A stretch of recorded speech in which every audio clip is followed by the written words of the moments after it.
know that you think you're the coolest one in town, but to me you'll be much cooler when you're 6 feet on the ground. Some of us are crazy, some are smart and brave. Well, it doesn't really matter, we all end up in the grave. All my favorite people are dead. All my favorite people are dead. I say it, all my favorite people are dead. All my favorite people are dead. All my favorite people are dead. All my favorite people are dead. Well, hello, breathers, And welcome back to another fabulous episode of All My Favorite People Are Dead. What are you going to do? No one Nothing. gets out alive. That's right. That's what happens. Can't take it with you. You can't take it with you. Nobody gets out alive. Nope. I was listening to the soundtrack of Cabaret yet again. You love that one. I do. And this one was Dee Snider from Twisted Sister, his version of What? the title. Yeah, I have Dee does Broadway. Well, I'll play that in the car. I did not know He that. does the greatest Broadway songs, and he's got some range. Huh. And one of the lyrics is, by the time you start realizing from cradle to grave, it's not too long, right? It's like something along those lines. The time you got from cradle to grave isn't that long. Okay, right, that's true. That's absolutely true, yeah. And that's what we talk about. Okay, So yeah. I would like to give a lovely, all my favorite people are dead, to my favorite girls. Yes, my girls over at Elite Dental. Mm-hmm. Elite Dental is on Route 9 in Poughkeepsie. See, look at my teeth. You look lovely. Don't they look lovely? Yeah. They fix my teeth, they straighten my teeth, they clean my teeth, and they give me a reason to smile. Wait, is this a paid advertisement? No, but I just love them, and I just want to give shout out to people I like, and I like Aw. them, and they take care And you don't of like me. many people. I don't like anybody. But I like those guys. I like my girls over there. So, guess what I did this week? What did you do, Sue? Oh, well, thank you for asking. I swallowed a pill cam. Yeah, the pill cam. It's a pill with a camera. Yeah, okay, think Isaac Asimov, Fantastic Voyage. Uh-huh. This crap is coming live. And Live real. crap. Live crap and Wow. real crap. They give me like an oversized vitamin that's blinking. Blink, blink. I crap you not. So she goes, you're going to have to swallow this. Is there like a team of little scientists in there? Like, Worse. we It's a all live in a Yeah. Pretty much. That's what it's like.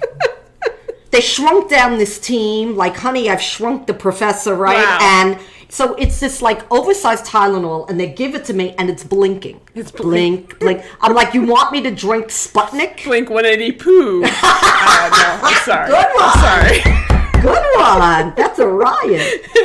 Sorry. So you swallow this camera, and they give you, like, a belt and a Walkman to monitor it. For 8 hours. Wow. So, yes, I'm walking around with like this like hernia belt, that's what it looks like, with a Walkman on the side. It's a good thing I didn't really have to be out in public. Did you have to like listen to your gut? Didn't hear a darn thing. You can't okay. hear anything at all. When you said Walkman, I'm like, can you have headphones? I You're, like, did. listening Yeah, for- we did. That's what it looks like. That's the only way I can describe it. It's like a little box in a bag on the side with the belt and a wire. So I kind of look like R2D2's little Jewish aunt. Wow. Yeah.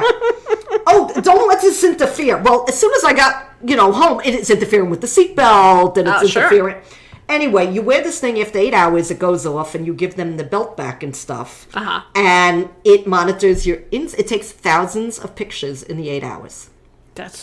And who gets to look at these pictures? Not me. I don't know. The technician. I'd want to see. Actually, I ordered 8x10 glossies because there's nothing that I want to see more than a close-up of my small intestine or my colon. Well, I'd be very curious. So it starts with, I think, your esophagus, and it goes all the way down. And so here's me. I'm like, these things are expensive. Do you want this back?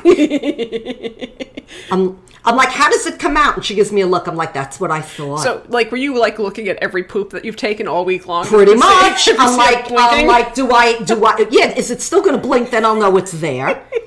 But I'm like, it has. It must have. Is that the camera? No, it's corn. No, I didn't have any corn. I'm like, so am I going to know I passed this? I mean, how am I going to know? The next time I fly, I will set off like the metal detector, and it'll go off. Like you have like a pin in your hip or something. I don't know how this works. You have to assume it goes, and you're not even aware. Right. So I guess I'll find out when I have a follow-up. But it became so futuristic. It's like when I watched the Jetsons, I'm like, oh, look, they're FaceTiming. Oh, look, she sees her mom on the TV. They're Skyping. Now all I want is the car where you press a button and it becomes a briefcase, and I don't have to drive around a park for an hour. Seriously, yeah. I mean, it is just the most fascinating. I said, is this new? She goes, no, we do like one a day, and it's been a couple of years already. Huh. Interesting. It is fascinating, and you swallow this whole camera. I mean, I'd want some pics. I'd be like, Yeah. look, I want to see. You can't Look, send my a camera intestine. inside me and not let me see what I look like. I guess if I say, can you show me a picture? Yeah. It's thousands of them. Yes, some lab person or doctor has to review thousands of pictures in there to determine stuff. That's wild. But it's like so. I'm telling you, it's so futuristic. It's like something out of a spy novel. Yeah, right? Yeah. Yeah, what happened is I think the pill actually, the results go to Russia, or and then they get put to my cufflinks, and I can blow up stuff. I don't know. It was pretty freaking awesome. Yeah, that's amazing. It is, right? So you've had quite a week. I've had quite a week. I've had quite the week. So yeah, you kind of. I don't feel like a science project. I feel like I swallowed one. Yeah, I'll say. I'm like, this thing is blinking, right? She's like, oh yeah, it's supposed to do that. Okay, Sputnik, down the hatch. Here we go. Well, that's fun. Yeah. Yeah. Okay. On that note. Oh shit! Time for a modern day obit. Wow, is this a new segment? It is a new segment. Tell us about the new segment. So I came up with this idea in the bathroom, where all my good ideas come from. Apparently mine do too. I mean, seriously. Yours don't blink. This one was not blinking. Okay, but I was good. just kind of like brushing my teeth, and I was like, okay. I was like, Ding, oh ding, shit! ding. Wouldn't it be cool to talk about modern day dead things and people? And like, let's do modern day obits, and we can call it, oh shit, time for a modern day obit. So tell us the modern day obit, which is somebody who's recently died. So yeah, the most recent death that I saw in the news was that of someone who we're glad is dead, really. Okay. And that's Ted Kaczynski, aka the Unabomber. The Unabomber, another genius. Yeah, he was going to die in prison eventually anyway. Mm-hmm. But it seems like we're not super surprised by this one. Mm-mm. But it was interesting. I had forgotten all about the bastard. We did, right? Yeah, because there are so many other newer things going on. Crazy people. And I'm like, this was a while ago. I was a little kid when they found him. Yeah. So I went on legacy.com, which is like the obituary website. Like they have obituaries for everybody. Mm-hmm. And it's interesting. Even the living? No. Not yet. Okay, just checking. Their obit for the Unabomber was quite brief. And it's interesting that they didn't even include a picture of him. It was just black on his screen. Because nobody liked him. Yeah, I was like, oh wow. And then everyone else everyone on their obituaries gets a website or gets a picture. They also made a point of putting the names of the people that he killed in bold letters in the obituary. Well, yeah, you know what? Good. They actually wrote, quote, "We do not mourn the murderer's loss." So they went on to mention the people that he actually killed. There was no mention of him being, when he was born or him growing up or anything like that. Their obituary was just like, well, he was a murderer, now he's dead. There you go. And these are the people whose lives he took. Yeah. But interestingly enough, the New York Times was a whole nother spectrum. The New York Times had a very, very lengthy obituary, so I decided not to read it today because it's long. Mm-hmm. And so basically, they went on to talk about just how smart he was, and it talks about his manifesto and how a lot of people essentially, especially today, actually, a lot of people, say, well, he was kind of right. Not with his terrorism and killing people, but with his warnings about the dangers of people becoming dependent on technology, which is true, and his concern for the environment, which is true. So it's like he had some good ideas long before he became a nut. yeah, before he became a nut, and before these ideas were really coming into fruition like they are right now. Yeah. So a lot of people are like, well, shit, this guy knew what he was talking about. To an extent. He was very smart. He was a prodigy. Yeah. He was a very smart man. Yeah, But the way he was incredibly smart. He got he scored a 167 on an IQ test. He entered Harvard at the age of 16. So did I. I just don't tell anybody. He was a professor. Well, I mean, I did enter, and then they threw me out, and I had to exit 20 minutes later. But still the same. He was a professor by the age of 25, and then he decided that he hated everyone. So you guys actually do have something in common. That's true. And he moved into the woods in the middle of Montana, where he had no running water, and he made homemade candles and ate rabbits. And he died, it appears, by suicide on June 10th of this year, and he was 81 years old. So sad, too bad. So that's a modern day obit, a real quick one, because I thought, well, what the hell? Let's randomly choose a modern day interesting obit. And we're kind of glad this one's dead. Because a lot of people we talk about, it's like super old. So, really old. You know, people are just dying to get on our podcast. That's right. Yeah. All right. So you've got an interesting subject matter. So I'm going to make a thing here. Listener discretion is advised, because we're talking about people. Okay, you ready? Everybody sitting down? We're ready. Okay, because if you're driving, you might want to pull over.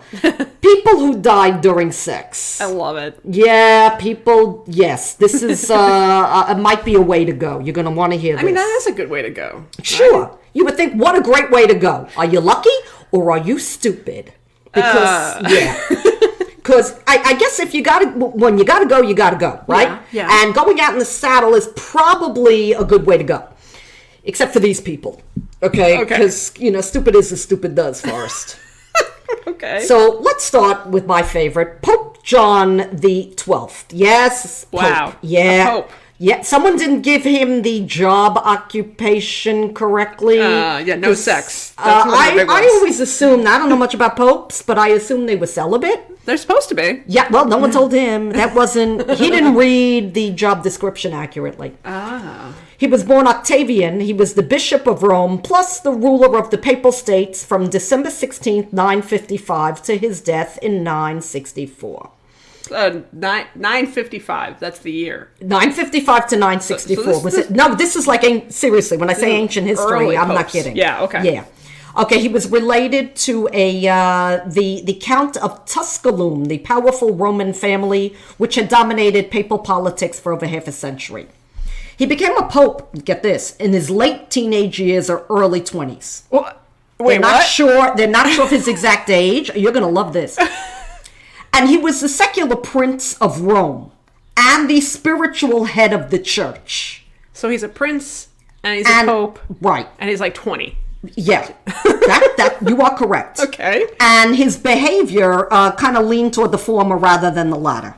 I guess I would rather be a prince than a pope too. I guess it's more fun. Yeah. So he died on the 14th of May, like I said, 464, 8 days after, quote unquote, he had been stricken by paralysis in the act of adultery. Oops. Now, active paralysis, like a stroke, kind of, but he was in his early 20s. That didn't make sense to me. Why would such a young guy? Okay, so it is unclear and it's debated whether it was a stroke or, we'll get to it. He was anything but celibate.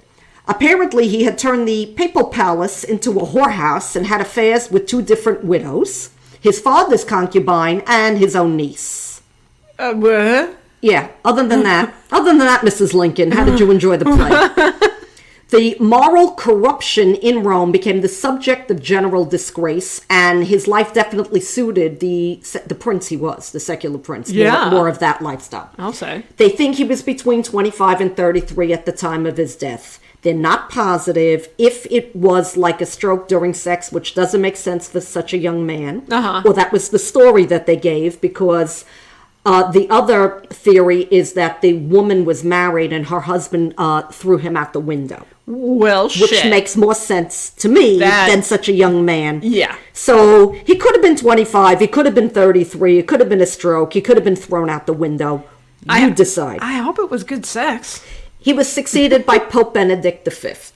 Oh, okay. Was he older and wiser? You would hope he was celibate. Moving right along. Supposedly. I don't... Look, I'm just telling you my research.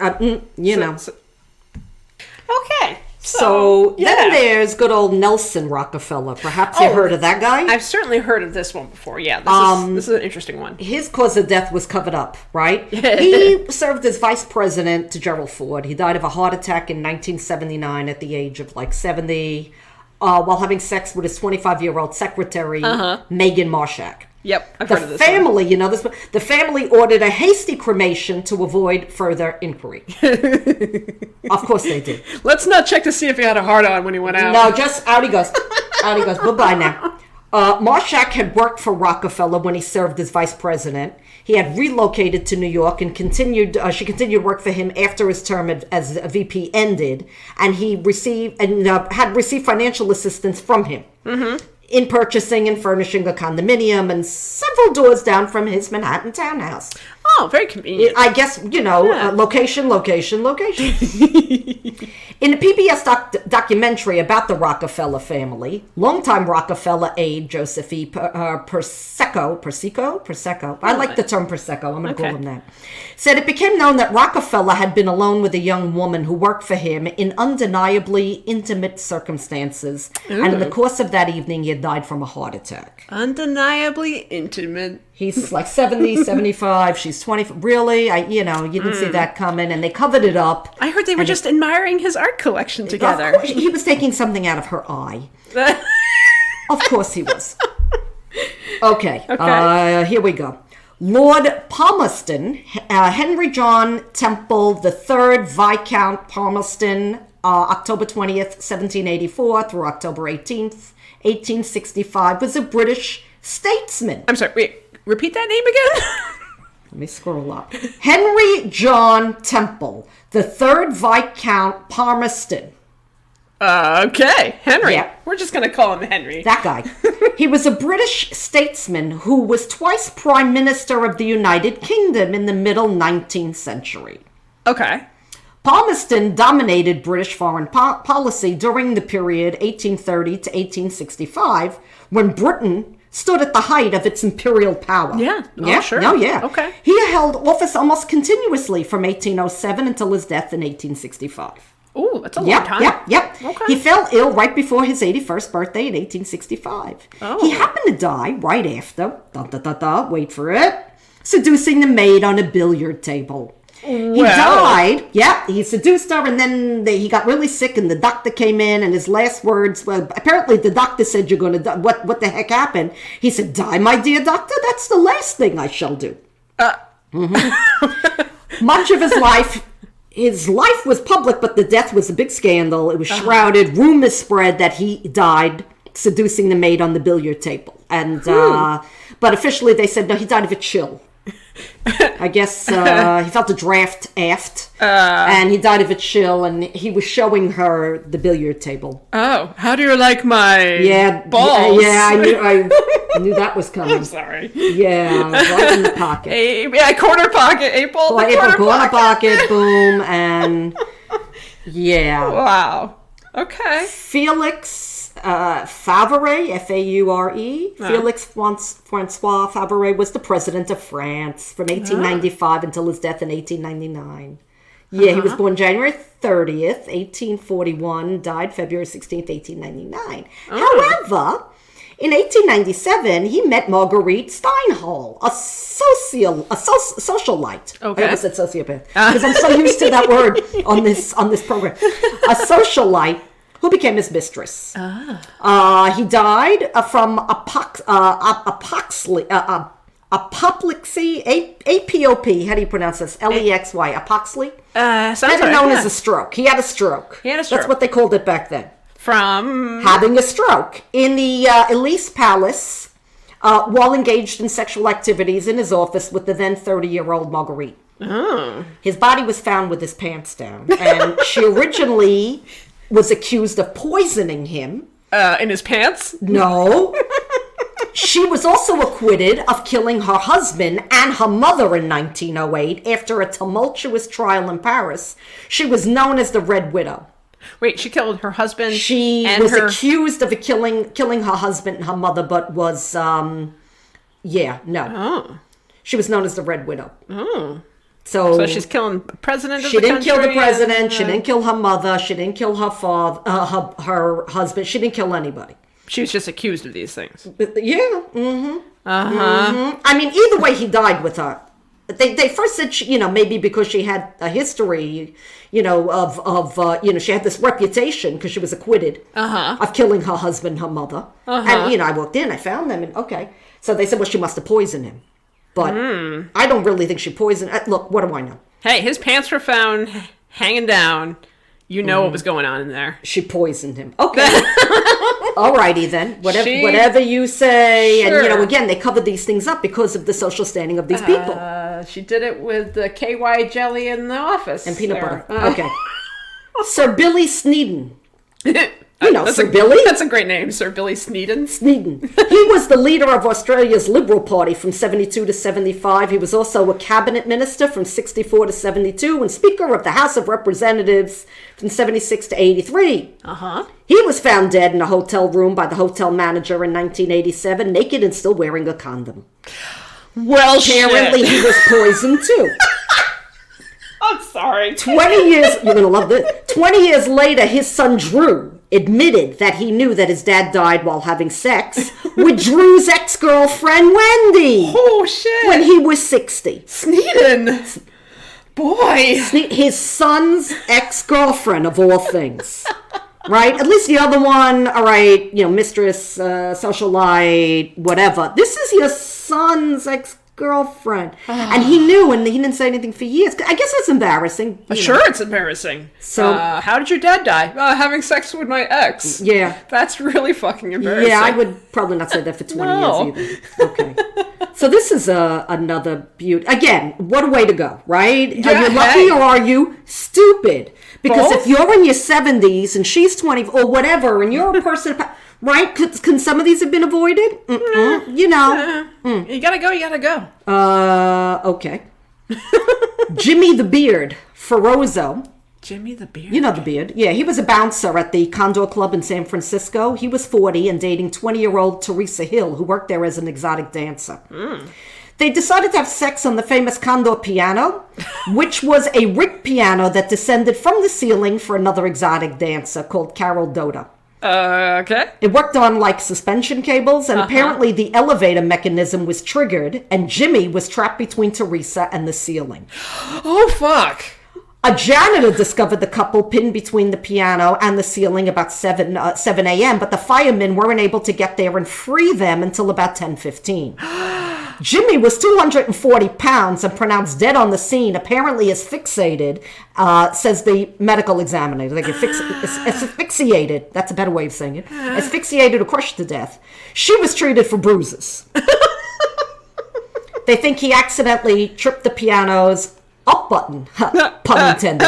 It takes about 90 seconds to reach the ceiling, club employees say, so he triggered it and he like asphyxiated or crushed, and she got with bumps and bruises. That is... What a way to go! That's death by sex and piano. Was the piano an upright? Bump. Okay, sorry, I had to. Listener discretion is advised. So you know Matthew McConaughey? All right. You know him. Yeah. Not him.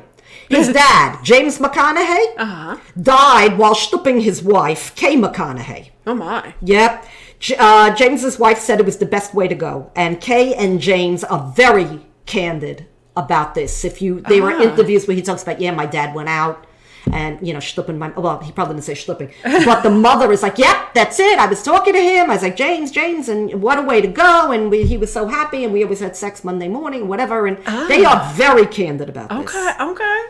Good for you. Sure. That's just, that was just his way to go with his wife. That one I'm okay with because it wasn't crazy. It wasn't an affair. It wasn't an affair. He died in bed with his wife. That's the way that to do it. is the way to go. Yeah. And I don't know if, your kids should know about it, but whatever. But he died peacefully with his wife and they married a very long time. And there you go. Okay. I'm going to leave you with this one. Okay. Attila the Hun. Whoa. Oh, yeah. We're going backwards. We're really going back. No, we go back and forth. That's just... Attila the Hun died on his wedding night with his newest wife, Ildiko. He was found dead by the guards the next morning, bleeding from his nose. Was he murdered? Well, she lost all her family in attacks by the Huns, possibly wanted revenge. Alcohol poisoning? I don't know. His body was hurriedly buried. His tomb to this day remains undiscovered. The Huns killed those who buried him. Oh. Okay. So they buried him, they killed them too. Okay. To me, it sounds like a cover-up, but I'm not a detective or an archaeologist. Did he die by sex too? You, dear breather, decide. I don't know. That one sounds like a murder. What was the deal there? He was found the next morning with a bloody nose. So did she poison him? Did she, Was he naked? Yeah, right, with a condom. So, you got all these cases of people dying in and around sex. And I thought it was weird enough. That is weird. To make a podcast on. I'll say. So very there you creative. go. Thank you for creative, that. yeah. Thank you for that. I don't know. This just boggles my mind. File this under boggles the mind. Boggles the mind, indeed. So the moral of the story, I don't know. If you're not being stupid, maybe you'll live longer. Or. If you're going to go out that way, make sure it's with your respectable wife, husband. With your own wife, your own husband, your own, And preferably not in a sex club on an elevated piano anything thing. that involves suspension or elevation, I would tend to avoid. Yeah. Anything where somebody might have a vendetta against you or they're 50, 60 years younger than you. Might be a red flag. Or if you're Pope. Or if you're the Pope, I guess you should be avoiding everything involving sex. Yeah. I thought that came with the job description. That's kind of like a must. He didn't read the manual. Young guy, part prince, part... I don't even know what the purpose of that was. I don't... Maybe the rules have changed since then. They must have. Something had changed, but it was known that he was carrying on in more princely behavior than more Pope-like behavior. Well... So there you have it. There you go, folks. Now you'll have all kinds of things to have conversations with your friends and that's family. It. Trivia, and this will not make you any smarter whatsoever or give you answers when you play Jeopardy. But it's funny as heck, and I thought you'd want to know. I was trying to come up with a good piano joke with the piano one, but I don't know, the upright it's one. In there. Was that funny? That was good. That was good. But I don't know. Feels like there's got to be another one. I'm sure there is. If anybody wants to write in a good piano sex joke or email us. Or if you know of somebody who died during sex and you think we should do a follow-up, that'd be fine too. Yeah. So, on that note, looks like our pizza is here. Dinner's here. We have to go. Woo! All right. All right, breathers. Stay on the good side of the earth. Yeah. Don't do what these people did. Stay away. All right. Stay breathing. Great. See you next time on another episode of All My Favorite People Are Dead. See ya. Bye.